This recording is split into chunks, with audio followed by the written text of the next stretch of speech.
Hi, this is Ken McCarthy, and we're celebrating the 20th anniversary of the System Seminar.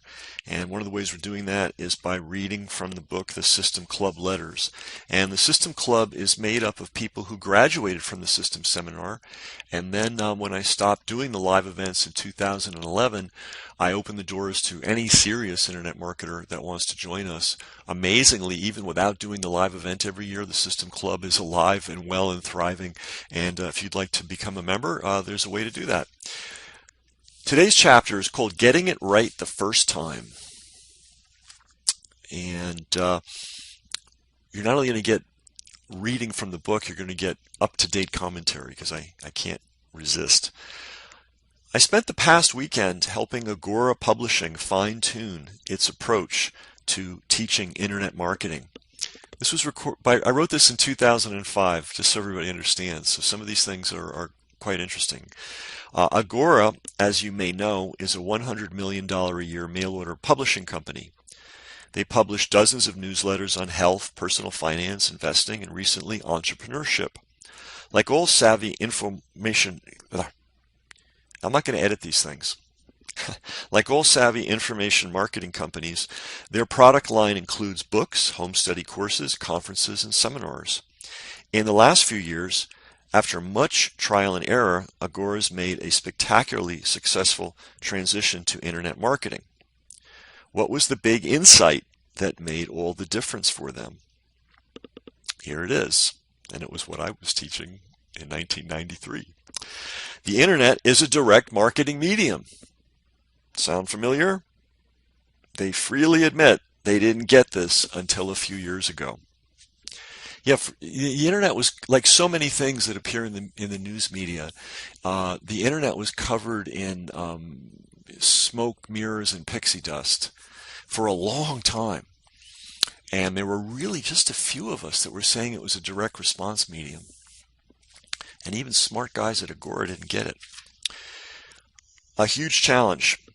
One of Agora's newer divisions, Early to Rise, is devoted to helping entrepreneurs.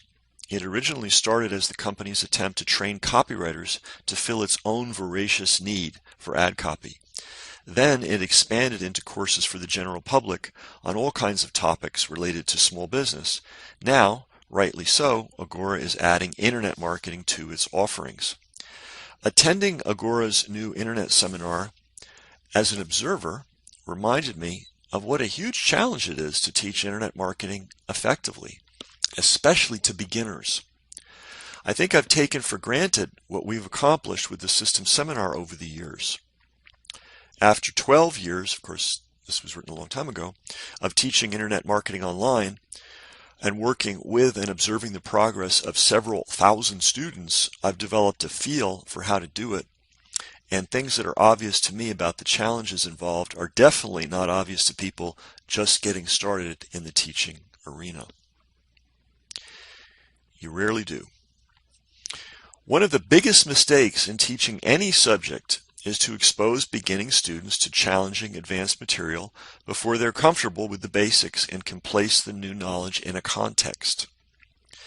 One invited guest speaker did this, and you could see the energy and enthusiasm drain out of the room. I could practically hear people in the audience saying to themselves, quote, "This internet thing isn't for me. I'm way in over my head," unquote.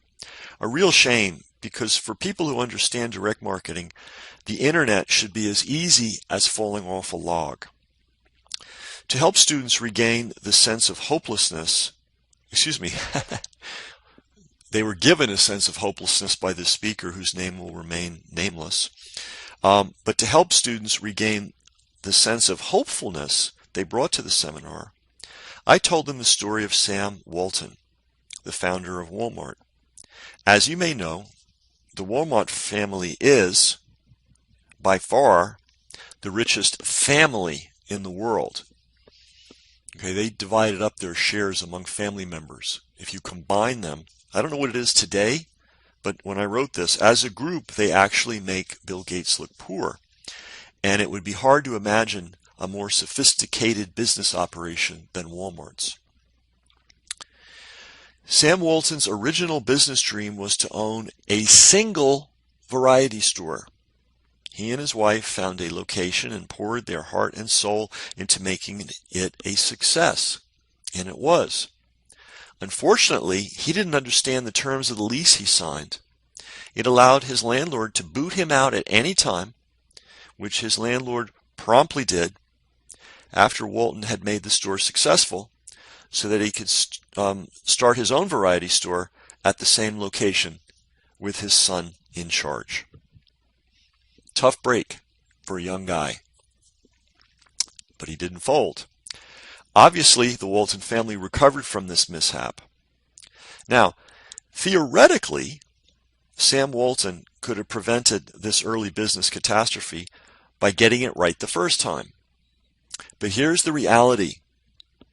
No one gets everything right the first time, and no amount of preliminary study is going to make you into a Sam Walton, because even Sam Walton wasn't Sam Walton when he got started.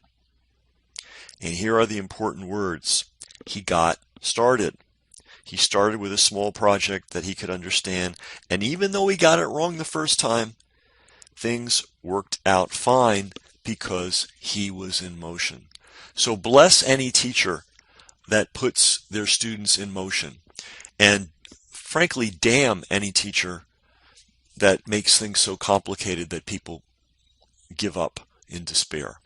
So this has been Ken McCarthy reading chapters from the System Club Letters book. Why are we doing this? To celebrate the 20th anniversary of the System Seminar, which is this year, 2022. We started it in 2002 after 9 years of hard-earned blood, sweat, and tears, trial, and error. If you want a copy of the book, it's really easy to get. You don't have to wait for me to read it to you. But if you want me to read it to you, I'm happy to do that.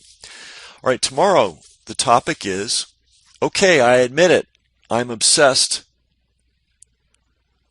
with internet video. I wrote this in 2005, the year YouTube started. See you tomorrow.